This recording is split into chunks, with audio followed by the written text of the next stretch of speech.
वह एक political philosopher थे और पॉलिटिकल रियलिस्ट, बिना विवाद, सर्वश्रेष्ठ चालाकी और यथार्थ के सबसे बड़े पंडित। No nonsense realist, this word he has used. उनका नाम कौटिल्य है। बेबीलोन, इजिप्ट, ग्रीस, रोम, ये सारी सभ्यताएं खत्म हो गई, पर भारत अपनी सभ्यता और संस्कृति के साथ मजबूती से कैसे अपनी जगह आज भी खड़ा है। इलॉन मस्क का एक आता है कि उसने पीएचडी मतलब फिजिक्स को क्यों वो आगे तक पढ़ा, बहुत आगे तक उसने पढ़ा। तो उसने कहा कि मुझे जब इनोवेशन करना था तो मुझे एक सब्जेक्ट पकड़ना था जिसकी मैं मास्टरी अगर करूं तो मेरी इंटेलेक्ट जो है वो बढ़ेगी, then I can comprehend any subject जो मेरे डोमेन के बाहर का भी होगा। सो महाभारत में श्लोक मिलता है आचार्य चाणक्य को, नास्ति सांख्य समम ज्ञानम, नास्ति योग समम बलम। सिंपल, सांख्य के समान कोई नॉलेज नहीं है। गौतम बुद्ध, सिद्धार्थ, भगवान बुद्ध ने भी यहां से स्टार्ट किया था। और योग के समान कोई बल नहीं है। सेंस ऑर्गन कंट्रोल कहां से होगा फंडामेंटली? डोम कटार निकल के आया, पहले डोम टिकार, फिर जब मैं 12 पीढ़ी, क्योंकि मेरे नाम में 2 टाइटल है, सो आई वाज सर्चिंग कि 2 टाइटल क्यों है, एंड देन आई गॉट कि हम द्रोण तिकार थे। द्रोण तिकार मतलब चीफटेंस, मतलब चीफ आर्मी में इन मगध साम्राज्य।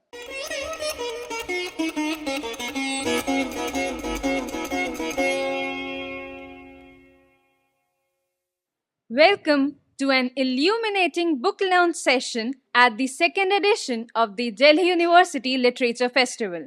This festival has been made possible in collaboration with our title partners Sarayu Trust and Sangam Talks, our venue partner Sri Ram College of Commerce, supporting partner CPS Public School and Chintamani, our beverage partner Coca-Cola, photography partner Delhi College of Photography, our media partner Sangam Talks, knowledge partner Rishihood University, and our exhibition partner Indian Council of Historical Research. The generations of Bharatvarsh have grown up hearing magnificent stories about the wit and wisdom of the great Chanakya. He was not only an eminent scholar but also a teacher, philosopher, political strategist, economist, and Harvard proficiency in policy and administration. He played a pivotal role in the fall of the Nanda dynasty and the rise of the Mauryan Empire. His work, The Arthashastra, is considered one of the finest texts on political administration and economics of the state. We have gathered here to launch the book Chanakya's Intelligence, The Kingmaker of Magad, authored by Sri Ravi Singh Chaudhary. This book purely provides political perspective and leadership lessons for the leaders and administrators. It expands on Chanakya's deep insight of Shatrubodh, timeless wisdom relevant in the world of geopolitics and geoeconomics. The author, Sri Ravi Singh Chaudhary, has devoted his whole life to Indian philosophies and exploring ancient sciences. He currently serves as the director of Sampurna Krishi Utthan Foundation and the vice president of Unmukt Urja, that deals in biomass energy. A prolific author, he has several enriching literary works under his name, the most famous being The Rishi Intelligence. To grace this book launch, we feel immensely honored to have with us Honorable Deputy Chairman of Rajya Sabha, Sri Harivansh Narayan Singh Ji. He has been an Indian journalist, politician, and member of parliament in the Rajya Sabha since 2014, representing Bihar. He is a published Hindi author who has been honored for his contributions to the language at the World Hindi Conference. His book, Chandrasekhar, The Last Icon of Ideological Politics, has received critical acclaim. He is also the recipient of Madhav Rao Sapre Award in Bhopal for his contributions to journalism. Now, I would request the panel to initiate the book inaugural.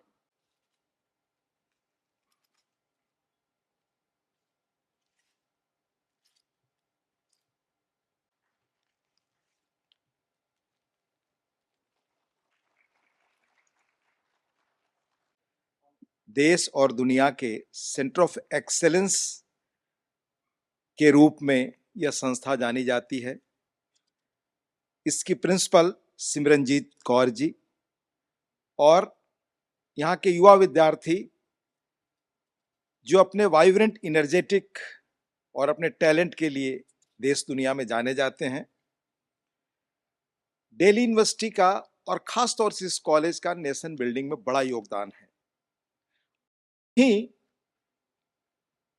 छात्रों द्वारा खास तौर से संचालित इस literary initiative में एक बहुत ही महत्वपूर्ण पुस्तक का लोकार्पण हो रहा है। रवि को मैं कुछ दिनों से जाना और आमतौर से सोशल मीडिया की इस दौर में मैं बहुत कम देखता हूं, यह मेरी कमी है। पर किसी ने मुझे बताया कि रवि ने जो ऋषि इंटेलिजेंस पुस्तक लिखी उसके बारे में आप सुने, उसके लॉन्च के बारे में। और मैं आपसे आग्रह करूंगा, kindly listen it some time. Bharat की इंटेलिजेंस, भारत की ताकत, भारत की समझ क्या रही है, इसके बारे में आपको गहरी जानकारी उससे मिलेगी। आपके खुद के व्यक्तित्व को बेहतर करने के लिए रवि बहुत ही अनूठे और विलक्षण प्रतिभाशाली हैं। ये इंजीनियर थे, बीआईटी सिंदरी से पढ़े लिखे, फिर अब पूरा जीवन विज्ञान की खोज में और भारतीय जो चिंतन है उसमें, भारतीय दर्शन और भारत की प्राचीन ज्ञान विज्ञान की खोज में अपने को डेडिकेट किया है। आपने इनके बारे में, इनके बैकग्राउंड से जाना। यह पुस्तक इनकी चाणक्य पर है। Chanakya, intelligence king maker of a Magadh. मैं भी पुस्तक अभी पहली बार देख रहा हूं, लेकिन थोड़ी बहुत सूचनाएं जो मुझे मिली, आई कैन टेल कि रिमार्केबल बुक। और खुद चाणक्य कितने रिमार्केबल थे, ये आप विद्यार्थी अपने लिए जाने कि एक व्यक्ति का अगर संकल्प हो, डेडिकेशन हो, विजन हो, कुछ करना चाहे, डिटर्मिनेशन हो, तो how he can give shape to the nation, to the civilisation. Chanakya किस रूप में तक्षशिला में थे और पूरी भारत में किस रूप में बाहरी आक्रमणकारी आ रहे थे। उन्हें लगा कि मगध का एम्पायर सबसे इंपॉर्टेंट है, वहां मैं जाऊं, वहां के राजा से बात करूं, घनानंद से, और उनसे मदद मांगू कि इस देश को, इस मुल्क को बचाया कैसे जा सकता है। वो गए और आप जानते हैं राजसत्ता में जो लोग, जिनकी दूरदृष्टि नहीं होती, उन्होंने किस रूप में चाणक्य का अपमान किया। उस अपमान की सूचनाएं अलग अलग बौद्धिक स्रोत से अलग मिलती हैं, बाकी स्रोत से अलग मिलती हैं। तो चाणक्य ने एक संकल्प किया कि जब तक इस तरह की सत्ता को मैं इस देश से नहीं हटा लेता, तब तक मैं, कुछ लोग कहते हैं उनकी शिखा को खींचकर बाहर निकाला, कुछ लोग कहते हैं उन्होंने जनेऊ तोड़ी, अलग अलग स्रोतों से, बौद्धिक टेक्स्ट में कुछ और है, कहीं कुछ और है। वो संकल्प लिया और उन्हें एक रिमार्केबल व्यक्ति चंद्रगुप्त के रूप में मिला। चंद्रगुप्त एक किसान परिवार में किस रूप में उनकी मुलाकात हुई, उसको लेकर भी, जिस इलाके से हम लोग आते हैं उसी इलाके में मगध साम्राज्य था, उसमें बहुत सारे उसके पॉपुलर कहानियां हैं। पर रिमार्केबल क्या है कि इतना बड़ा मगध एम्पायर जिस पे भारत फक्र कर सकता है, उतना बड़ा एम्पायर फिर भारत का कभी बना नहीं। उस एम्पायर को सिर्फ नेशन एक्सपेंशन के लिए उन्होंने नहीं किया, देश की सीमा सिर्फ बढ़े इसके लिए कहीं आक्रमण नहीं किया। कैसे एक धर्म के आधार पर, और धर्म का अर्थ सिर्फ आप रिचुअल से न लें, धर्म यानी total conduct, state craft, things based on policies, values, उससे कैसे ये सत्ता चले, इस पर दोनों ने मिलकर मगध साम्राज्य कायम किया। तो चाणक्य मूलतः अध्यापक थे, और एक अध्यापक की क्या ताकत होती है। आप चाहे फ्रांस से लेकर के, चीन से लेकर, वियतनाम से लेकर, रूस से लेकर, और खुद भारत में गांधी के जमाने में फ्रीडम स्ट्रगल के दौरान देखे, टीचर्स ने किस तरह से प्रभावित किया। तो उसमें एक श्लोक भी है जो चाणक्य पर एक जो सीरियल बना, उसमें बड़ा मशहूर सीरियल था। उसमें कहते हैं कि टीचर का अर्थ है कि उसके अंदर ताकत है, डिस्ट्रक्शन एंड क्रिएशन बोथ। और उस चंद्रगुप्त ने, उस चाणक्य ने अपने अनुभव के आधार पे जो किताब लिखी, जो कौटिल्य का अर्थशास्त्र कहा जाता है, उसमें state craft, economics, military strategy, politics, ये सारी चीजें हैं वैल्यू बेस्ड। बहुत आम मतलब आप कहें लोगों के बीच तो आज भी आप जाएं तो कहते हैं कि स्टेट क्राफ्ट के पास साम दाम दंड भेद ये सारी चारों चीजें होनी चाहिए। It originates from Chanakya. ये एक तरह से अमर कृति है, लेकिन भारत में 11वीं शताब्दी में लगभग ये खत्म हो गई थी और ये 1905 में known scholar oriental research institute Mysore के रुद्र पट्टण सामा शास्त्री ने इसको ढूंढा और 1905 में इसको ढूंढा। 1909 में संस्कृत में इसका अनुवाद किया and in 1915 English translation came for the first time. 6000 श्लोकों की यह पुस्तक, ये आज भी दुनिया में बड़ी महत्वपूर्ण पुस्तक के रूप में इसकी चर्चा होती है। और स्टेट क्राफ्ट पर, पॉलिटी पर, इकोनॉमिक्स पर चाणक्य की थिंकिंग का कितना गहरा असर आज भी है, और सिर्फ देश में नहीं। मैं आपको 2017 की बात बता रहा हूं, पर उसके पहले इस किताब में जो मैं थोड़ी बहुत जानकारी मुझे थी उसके आधार पर लगभग इसमें कई चैप्टर्स बड़े महत्वपूर्ण हैं। और इस पुस्तक के मूल में कैसे एक इंसान अपने ऊपर खुद को कंट्रोल करे, अपने मन को कंट्रोल करे, विनम्रता का अनुसरण करे, ये सारी स्टेट क्राफ्ट में इंक्लूड किए चाणक्य ने उन दिनों। और एक राजा को स्टेट क्राफ्ट चलाने के लिए कितनी गहरी जानकारी होनी चाहिए उसका भी विवरण इसमें है। और खासतौर से उन 4 क्षेत्रों पर इन्होंने बहुत अच्छी तरह से दिया है। आन्वीक्षिकी यानी जांच का विज्ञान, जांच का विज्ञान यानी पूरे स्टेट क्राफ्ट में किन किन चीजों को कैसे जांच की कला के बारे में गहराई से राजा को जानकारी होनी चाहिए। वार्ता यानी कृषि, पशुपालन, व्यापार, जो उन दिनों की इकोनॉमी का रीढ़ होता था, बेस होता था, उस पर राजा को जानकारी होनी चाहिए। उसकी दंड नीति, सरकार और राजनीति का संचालन किस तरह से हो दंड नीति के तहत, और वेदों का ज्ञान यानी पूरे समाज को कैसे आगे ले जा सके, आर्थिक रूप से मजबूत बना सके, कानून व्यवस्था को ठीक रख सके, इन सारी चीजों की जानकारी, यानी एक शासक कैसे नॉलेजेबल हो। रवि ने इस पुस्तक में भारतीय मनीषा और परंपरा के जिन सिद्धांतों की मीमांसा की है वे आज भी भारत में उतने ही प्रासंगिक है। मुझे आश्चर्य हुआ, 2017 के आसपास में एक यूएन के प्रोग्राम में गया था, वहां अमेरिका में एक पुस्तक मुझे मिली 130 पन्नों की, और दुनिया के जाने माने पॉलिटिकल साइंटिस्ट प्रोफेसर रोजर बोस्चे की वो पुस्तक थी। उस पर मैंने लौट कर, तब मैं लिखता था अखबारों में, मैंने लिखा भी। पुस्तक का नाम है Kautilya the first great political realist. यानी भारत में हम अपने सारे उन महान लोगों को, उनके महान कंट्रीब्यूशन को तब याद करते हैं जब पश्चिम का कोई एक्नॉलेज करता है। पुस्तक की प्रस्तावना में प्रोफेसर रोजर ने लिखा था कि 1996 में मैंने अपनी पुस्तक theories of tyranny from Plato to Arendt पूरी की, तो मैं थक गया, क्योंकि राजनीतिक विचारों की यूरोपीय परंपरा पर जो भी काम हुआ था उसको मैंने देखा, पढ़ा, जाना, पर एशिया, खास तौर से भारत और चीन के राजनीतिक विचारों पर काम करने वाले अपने मैंने स्कॉलर्स मित्रों से संपर्क किया कि उनकी परंपरा क्या है। और ये कोई मामूली प्रोफेसर नहीं थे। प्रोफेसर ओबामा, जो अमेरिका के राष्ट्रपति रहे ओबामा, उनके पॉलिटिकल गुरु थे। इसी क्रम में उन्हें चाणक्य का नाम पता चला। फिर उन्होंने लिखा कि मेरे मस्तिष्क में हलचल मची जब मैंने चाणक्य का नाम और उनके काम के बारे में थोड़ा बहुत सुना। वह एक पॉलिटिकल फिलॉसफर थे और पॉलिटिकल रियलिस्ट, बिना विवाद, सर्वश्रेष्ठ चालाकी और यथार्थ के सबसे बड़े पंडित। No nonsense realist, this word he has used. उनका नाम कौटिल्य है। उन्होंने अर्थशास्त्र पर पुस्तक लिखी, या कहे राजनीति का विज्ञान बताया, ईसा से 300 साल पहले, हालांकि वो 600 साल के लगभग कहा जाता है। यानी आप सोचे कि कितने, मतलब लगभग 3000 वर्ष के आसपास 3000 वर्ष के आसपास एक व्यक्ति ने एक किताब लिखकर अपने संकल्प से पूरे एम्पायर को बदल दिया। मोटिवेशन का इससे बड़ा किसी बच्चे के लिए आज क्या संकल्प हो सकता है कि एक इंसान के अंदर क्या ताकत हो सकती है।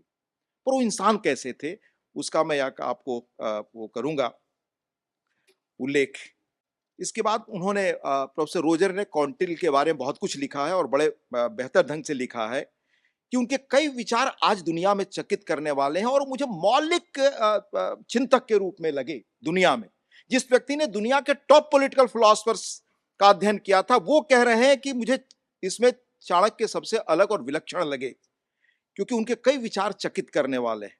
कौटिल्य के सपने की राजव्यवस्था, जीवन के 3 महान उद्देश्य, भौतिक संपदा, इंद्रिय सुख और आध्यात्मिक ऊंचाई, ये कैसे पा सके एक इंसान और एक व्यवस्था, ये प्रोफेसर रोजर ने लिखा। और ये उस दौर की बात है जब चाणक्य ने इतना एब्सोल्यूट पावर होते हुए किस तरह से मॉरली सरकारें व्यवस्था चले इस पर भी उन्होंने बहुत स्ट्रिक्टली एक व्यवस्था दी थी और उसको चलाया। नैतिक मूल्य और चरित्र कैसे मजबूत हों शासकों के, इस पर उन्होंने खास तौर से ध्यान दिया। और उनके जीवन का एक किस्सा है। वह एक मामूली झोपड़ी में रहते थे, बहुत कम बोलने वाले, और दुनिया में कहें कि उस वक्त के शायद जो नॉन वर्ल्ड था इस तरह की मतलब वो नहीं था कि पूरी दुनिया एक जो आज कहते हैं ना कि ग्लोबल वर्ल्ड, वैसा नहीं था। लेकिन जो भी दुनिया, साउथ ईस्ट एशिया के जो भी देश एक दूसरे को जानते थे, एक दूसरे पर आक्रमण करते थे, उनमें सबसे बड़ी सत्ता थी मगध एम्पायर की। मगध एम्पायर का जो एक तरह से राजसत्ता को चलाने वाला मुख्य व्यक्ति था, वो एक मामूली झोपड़ी में, सामान्य झोपड़ी में रहता था। एक शाम उनसे मिलने के लिए मेगास्थनीज उस वक्त आए थे, इतिहासों में वर्णन मिलता है। मेगास्थनीज चीन के बड़े यात्री थे। मेगास्थनीज ने समय मांगा चाणक्य से मिलने का, वो गए, निश्चित समय पर पहुंचे। मेगास्थनीज के पहुंचने पर जो दीपक जलाकर के चाणक्य काम कर रहे थे उसको बुझा दिया, दूसरा दीपक जलाया। फिर मेगास्थनीज से कहा उन्होंने कि बताइए आप किस लिए आए। मेगास्थनीज ने कहा कि हमारे पास तो बहुत सारी जिज्ञासाएं थी, बहुत क्वेरीज थी, हम आपसे बहुत चीजें जानना चाहते थे, पर एक नई क्वेरी ये आ गई कि जब मैं प्रवेश किया आपके कमरे में तो जो आपने जो भी लैंप जला रखा था उसको ऑफ करके दूसरा जलाया, इसकी वजह क्या है। तो चाणक्य ने कहा कि जिस दीपक को मैं जला रहा था उसमें देश का, राष्ट्र का तेल लगता था, वो राष्ट्र का तेल था, राष्ट्र के खर्चे से वो तेल जल रहा था। मैं अब निजी काम आपसे कर रहा हूं, निजी बातचीत कर रहा हूं, स्टेट के पैसे पर, सरकारी पैसे पर निजी काम करना यह अनैतिक और घोर अपराध है। यदि नियम कानून बनाने वाले, फिर चाणक्य ने कहा, यदि नियम कानून बनाने वाले ही नियमों को तोड़ेंगे तो उसका पालन अधिकारी और जनता कैसे कर पाएंगे। रवि जी की इस किताब में नीड वर्सेस ग्रीड की भी बहस है बहुत महत्वपूर्ण ढंग से। और आज की चुनौती, और खास तौर से आप में से बहुत सारे लोग अर्थशास्त्र पे बहुत गहराई से काम करते होंगे। आज कंजम्पशन की हिस्ट्री जो पिछले 400-500 वर्षों में रही, मैं किसी इकोनॉमिस्ट की किताब पेंगुइन से पढ़ रहा था कि 400 वर्षों में कैसे कंजम्पशन उस स्तर पे आ गया है जहां दुनिया के लिए बड़ी चुनौती बन गई है चीजें। ये इकोनॉमिस्ट कह रहे हैं, क्योंकि किस रूप में पर्यावरण का संकट इस उपभोग से खड़ा हुआ है, दैट्स ए डिफरेंट सब्जेक्ट। पर मैं ये कहना चाहूंगा कि रवि ने जो इस पुस्तक को लिख करके ये प्रयास किया है, ये सचमुच बड़ा महत्वपूर्ण है। और अंत में इसका महत्व बताते हुए मैं अपनी बात खत्म करूंगा, हालांकि इस पे चर्चा तो बहुत सारे लोग करेंगे। एक भारत के बारे में बड़ी महत्वपूर्ण किताब है, और जरूर आप अगर भारत की पॉलिटिक्स को समझना चाहते हैं तो उसे पढ़िएगा। India from Curzon to Nehru and after, इसको दुर्गादास जी ने लिखा। दुर्गादास जी 48 में जब भारत को आजादी मिल रही थी, 47-48 में, तो उस वक्त के बहुत बड़े पत्रकार थे और एसोसिएटेड प्रेस थे, बाद में शायद Hindustan times, times of India, statesman वगैरह सब में बड़े पदों पर रहे वो। और उनका निजी संबंध गांधी से था, उनका निजी संबंध जवाहरलाल जी से था, उनका निजी रैपट सरदार पटेल से था। उस वक्त के जो भी बड़े स्टॉलवर्ड्स थे, मौलाना अबुल कलाम आजाद से लेकर के गृह मंत्री हमारे पंत जी, सबसे उनके निजी ताल्लुकात थे। और उनकी पुस्तक की फॉरवर्ड लिखी है हमारे डॉक्टर जाकिर हुसैन जी ने लिखा। उसमें बहुत सारी चीजें इंडियन पॉलिटिक्स के बारे में ऐसी हैं जिन्हें आप जाने तो आपको आश्चर्य होगा, क्योंकि वो खास तौर से चीजें कभी जानबूझ करके सामने नहीं ले आएगी। पर उन्होंने उसमें एक संस्मरण लिखा है कि भारत की ताकत क्या है। जिस पुराने भारत की ताकत और सामर्थ्य को समझने के लिए अब 14 के बाद प्रयास हो रहा है, इसके पहले शायद उस प्रयास को जानबूझ करके होने नहीं दिया गया। उसमें वो कहते हैं कि एक बार मैं ब्रिटेन गया और ब्रिटेन में मैं जॉर्ज बर्नार्ड शाह से मिला। जॉर्ज बर्नार्ड शाह किसी से मिलते नहीं थे, पर वो मैंने आग्रह किया कि गुलाम भारत से हम लोग गए थे कि हम उनसे मिलना चाहते हैं। वो बड़े काइंड हुए और उन्होंने कहा कि मैं मिलूंगा। जब जॉर्ज बर्नार्ड साहब मिले उनसे तो क्या बातचीत हुई वो बड़ी दिलचस्प है। कहा कि वो दुनिया के इतने मशहूर लेखक थे और बड़े वो थे, मतलब क्या कहते हैं, बड़े मूडी थे। वो आमतौर से लोगों से मिलना जुलना उनका बड़ा कम होता था। तो उन्होंने समय देकर बुलाया। जब ये मिलने के लिए पहुंचे तो उन्होंने धन्यवाद दिया, कहा कि मैं अपने इंटरेस्ट में आपको मिलने के लिए बुलाया हूं। I quote, this is his quote, I am a selfish fellow. I thought you might help me to understand a bit about India. आगे दुर्गादास जी लिखते हैं कि 2 घंटे उनकी बातचीत चली। 2 घंटे में उन्होंने कहा बातचीत में कि बेबीलोन, इजिप्ट, ग्रीस, रोम, ये सारी सभ्यताएं खत्म हो गई, पर भारत अपनी सभ्यता और संस्कृति के साथ मजबूती से कैसे अपनी जगह आज भी खड़ा है इतने दिनों के बाद। तो दुर्गादास जी ने कहा, ours was a system of social security in modern idioms of guaranteed employment, the incentives to work and the exchanges of services, adequate provisions for the aged, the widow and the orphan, and a sort of insurance against natural disasters. The state as such did not come into the picture. In fact, the system was rooted in the assumption that the state does not exist or was abstraction or at best to be identified if need be with the person of ruler. ये हमारे देश का अतीत रहा है और ये समाज की ताकत रही है। आज हम बहुत सारी चीजों के लिए सिर्फ सरकार पर निर्भर करते हैं, सिस्टम पर निर्भर करते हैं कि कोई हमारे लिए करे, पर हमारा सिस्टम ऐसा था। मैं गांव से आता हूं और मैंने देखा है कि जिस गांव से मैं आता हूं, जो गांधी की परिभाषा थी समाज का अंतिम आदमी, शायद उस तरह का गांव है विकास की दृष्टि से। पर किस तरह से उस अपड़ गांव में भी सोशल सिक्योरिटी और मॉरल्स थे। मुझे लगता है कि हमें अपने पुराने अतीत की बातों को इस रूप में देखना चाहिए। मैं रवि को बहुत धन्यवाद देता हूं। अंत में एक बात कहते हुए अपनी बात खत्म करूंगा। जो विद्या चतुष्य जो इन्होंने अध्याय दिया है, उसमें कोट में पढ़ रहा था, काम धेनु गुणा विद्या हकाले फलदायिनी प्रवासे मातृ सदृशी विद्या गुप्तम धनम समृद्धम। यानी विद्या का क्या महत्व है। विद्या possesses fulfillment power of desires like Kamdhenu. In foreign land, it protects like a mother and ensures well-being. That is why Vidya is called sacred wealth. Chanakya shown great affinity towards Vidya knowledge system and emphasized repeatedly throughout the text. मुझे बताने की जरूरत नहीं कि आप देश दुनिया के one of the best centre of excellence में है और ये दुनिया में नॉलेज एरा है। नॉलेज एरा ने ये संभव बनाया है कि नॉलेज के बल एक व्यक्ति कितना बड़ा बदलाव पॉलिटिक्स में, सिस्टम में, इंडस्ट्री में, टेक्नोलॉजी में ला सकता है। हम सब आईटी के ज़माने में आज आर्टिफिशियल इंटेलिजेंस के एरा में यहाँ खड़े हैं। चाणक्य वैल्यू सिस्टम कितनी बड़ी ताकत के रूप में आने वाले एरा में हमें मदद कर सकते हैं। इस पुस्तक को आप पढ़ेंगे और रवि बड़े विलक्षण और युवा हैं, इनसे मुझे बड़ी उम्मीद है। मेरी मुलाकात बमुश्किल 2 महीने पहले हुई, पर इनकी प्रतिभा से मैं बहुत प्रभावित हूँ। जिस तरह इनकी पहली पुस्तक थी, दूसरी उसके पहले भी गायों पर इन्होंने बड़ी अच्छी पुस्तक लिखी है। एक शोध प्रबंध भी इनका है कॉलोनियल माइंडसेट पर, जहां तक मुझे याद है, decolonisation of mind. Is a very talented boy और उसी क्रम में ये किताब है। जरूर आप पढ़िए इसको, अपने को इनरिच करने के लिए, अपनी दृष्टि को विस्तार देने के लिए मुझे यहाँ आने का मौका मिला, आप सबके बीच बोलने का। आप सबका बहुत बहुत धन्यवाद।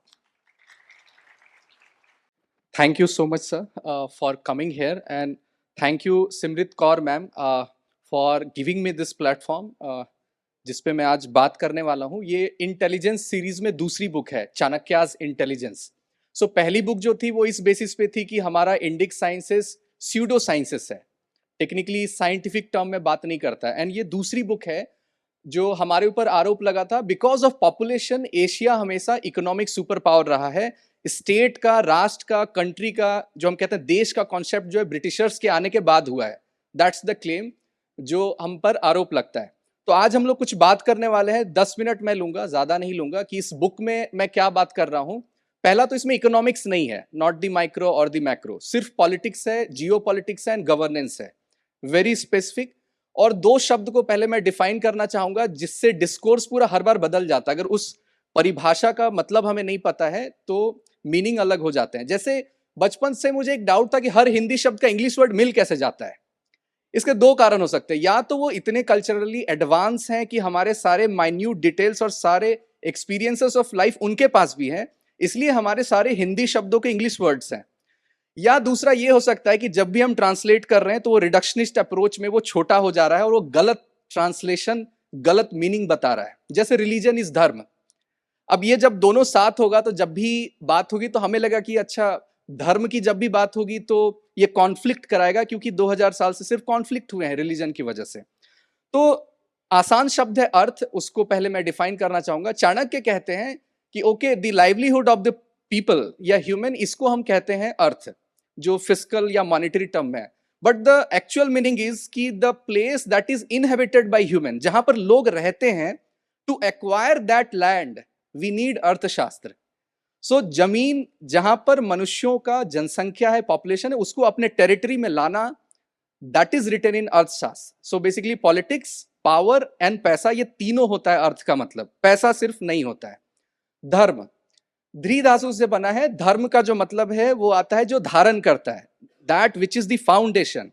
तो रियो डी जेनेरियो में जो ब्राजील में होता है कॉन्क्लेव की सस्टेनेबल डेवलपमेंट 1992 में, कि सस्टेनेबल डेवलपमेंट क्या होता है कि हम इतना अपने रिसोर्सेस को जुडिशियस या अच्छे ढंग से यूज करें ताकि फ्यूचर जनरेशंस के लिए बचा रह जाए।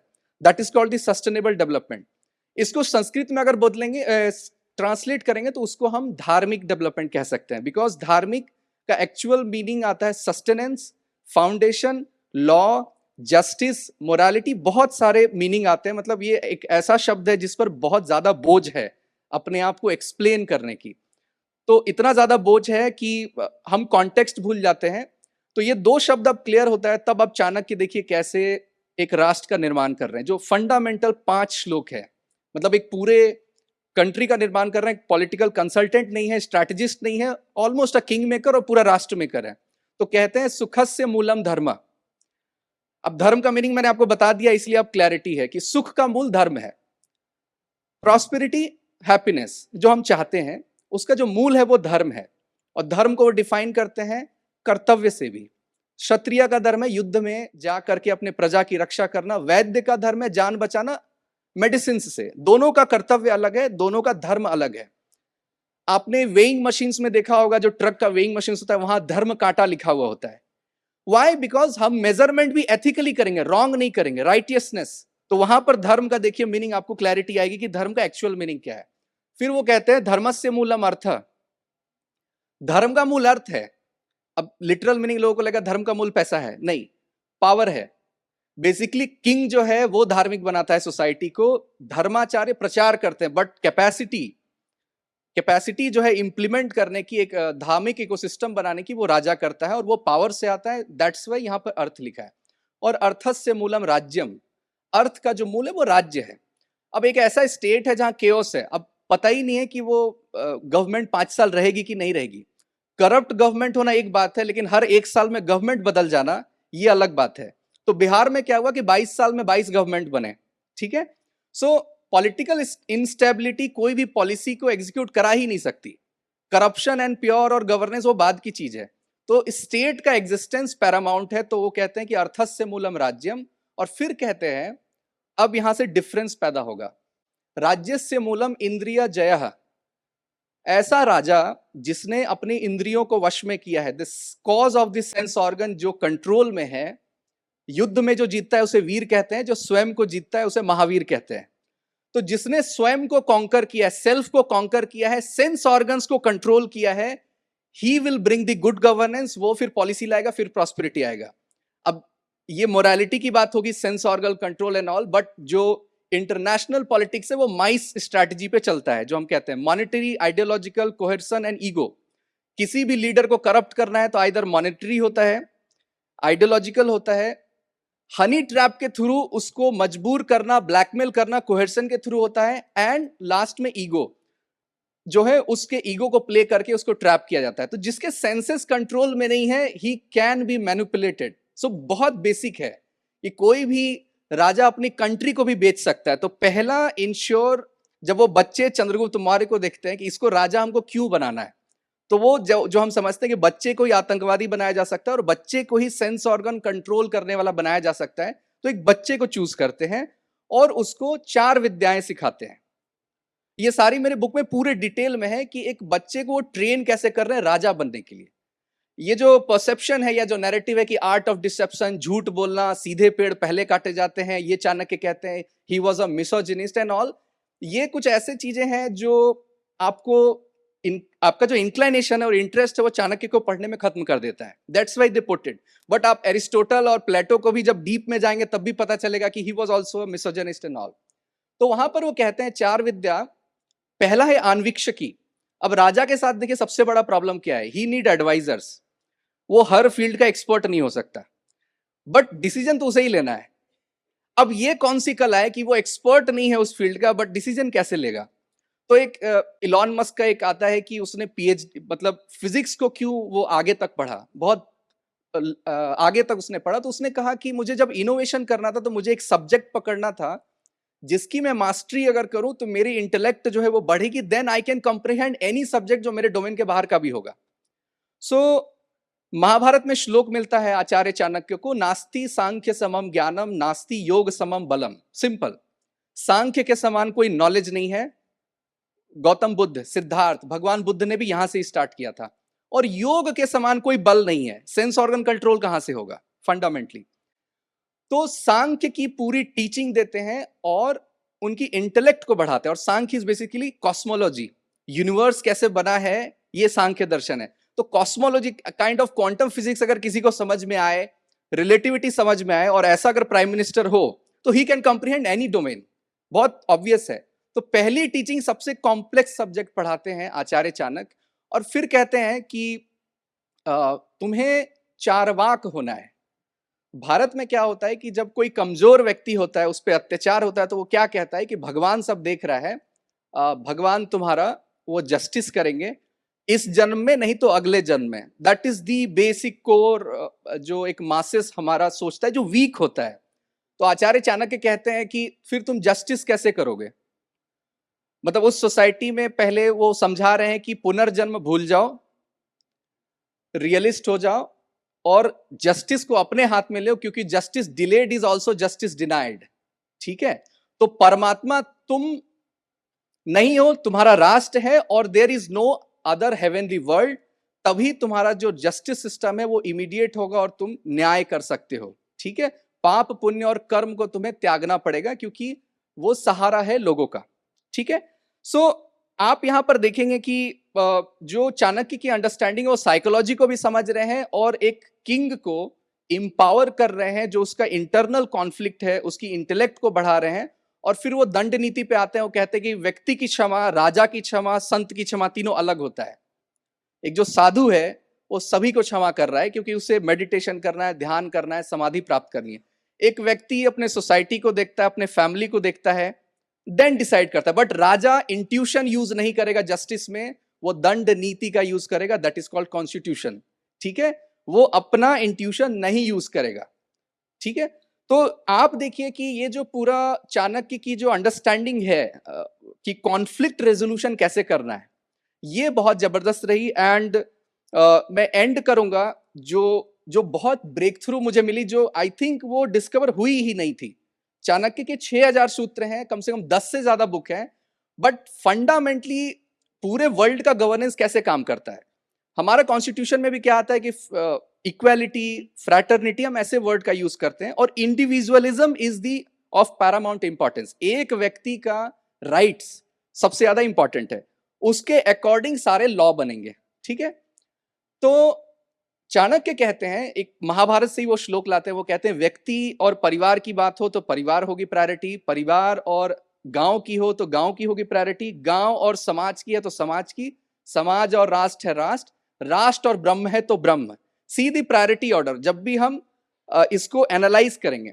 अब जो एलजीबीटी का जो केस आया था मैरिज वाला, अब जब इंडियन फ्रेमवर्क आप लगाते हैं और ये फ्रेमवर्क लगाते हैं, तब आपको पता चलेगा कि फैमिली वैल्यूज को हमको पहले लाना है इंडिविजुअल प्रायोरिटी से, क्योंकि family value system is the strength of, ये जो बोलते हैं ना कि कैसे बचा रह गया हमारा सभ्यता, तो ये बड़ा इधर उधर की बहुत सारी बात होती है, but the fundamental thing is जो केओस थ्योरी में होती है कि इफ यू हैव, जो रूट्स है, बरगद पेड़ को आप देखो एक रूट नहीं होता है, if you have a single root तो उसको कोई भी मैनिपुलेट कर सकता है, डिस्ट्रॉय कर सकता है, उसकी एक ब्रांचेज ही बाद में रूट बन जाती है और उसका जो कैरी फॉरवर्ड करता है वो फैमिली करती है, ठीक है।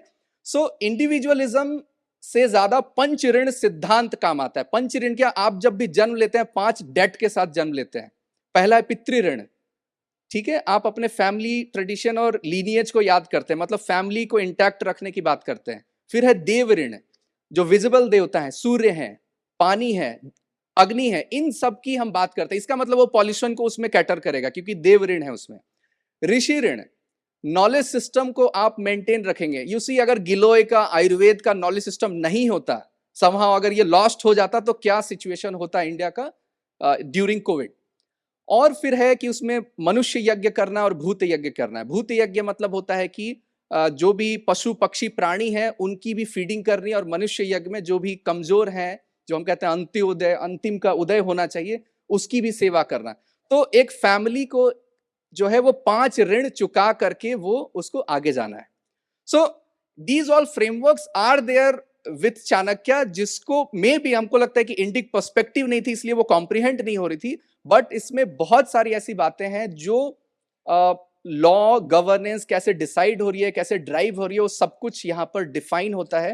एंड मैं जिस क्षेत्र से आता हूँ, बेसिकली मैंने ये बुक क्यों लिखी, क्योंकि हमारे क्षेत्र के लोकल हमें मगहिया कहते थे और डोम कटार कहते थे। तो अपभ्रंश एक शब्द होता है कि कैसे वर्ड जो है समय के साथ 1000 ईयर्स में कैसे अपना वो शब्द बदलता है। तो वो डोम कटार निकल के आया, पहले डोम टिकार, फिर जब मैं 12 पीढ़ी, क्योंकि मेरे नाम में 2 टाइटल है, सो आई वाज सर्चिंग कि 2 टाइटल क्यों है, एंड देन आई गॉट कि हम द्रोण तिकार थे। द्रोण तिकार मतलब चीफटेंस, मतलब चीफ आर्मी में इन मगध साम्राज्य। तो बेसिकली मैं उस भूमि से ही आता हूं, और बिहार झारखंड वाला जो क्षेत्र है, आप देखेंगे कि टू द पॉइंट लोग क्यों नहीं बात करते हैं, बिकॉज चाणक्य के यस समय लगता है टू द पॉइंट आने में, और इसका एक लॉजिक भी है कि आप टू द पॉइंट बात करते हैं तो परसुएड और कन्विंस नहीं कर पाएंगे। That's the very first thing. क्या होता है उसमें कि साम दाम दंड भेद में, साम पे मैंने डिटेल में बात की इस बुक में। साम में क्या होता है कि पहले यू बिल्ड कनेक्शन, आप पूछते हैं कहां से हैं, किस क्षेत्र से हैं, कौन सी भाषा बोलते हैं, है ना, और बहुत समय बिताते हैं पहले बॉन्डिंग बनाने में। बॉन्डिंग बनाते हैं और फिर वो कंक्लूड करते हैं कि हमारा टॉपिक क्या है और हमारा डिस्कशन क्या है। तो दैट्स हाउ लोकाचार जो वर्ड है कि भले चाणक्य अर्थशास्त्र 800 साल पहले it got lost, but in practice ये रही, एंड ये 800 साल बाद मिली। और 800 साल पहले जो राइज हुआ था वो किसका हुआ था, कैम्ब्रिज एंड ऑक्सफोर्ड का। तो इंस्टीट्यूशंस जब बिल्ड होते हैं तब सिविलाइजेशंस जो है वो नर्चर होता है, और 800 साल पहले ही हमारा जो तक्षशिला और नालंदा कहते हैं, और उसी वर्ष ये शास्त्र भी गायब होता है। और पृथ्वीराज चौहान जो करता है कि शत्रु को भी शरण देता है, जिसमें आचार्य चाणक्य कहते हैं कि शत्रु पर मर्सी नहीं करनी चाहिए, द शत्रु बोध इज देयर। तो आई थिंक पृथ्वीराज चौहान के पहले ही वो स्ट्रैटेजिकल जो अंडरस्टैंडिंग थी वो पूरी लुप्त हो जाती है, एंड वी गॉट। तो आप समझ सकते हैं कि मैन्युस्क्रिप्ट, एक पांडुलिपि और एक नॉलेज सिस्टम जो 2000 साल का कल्बिनेशन है, उसका कितना ज्यादा इंपॉर्टेंस है। So this is book from my side. Thank you so much.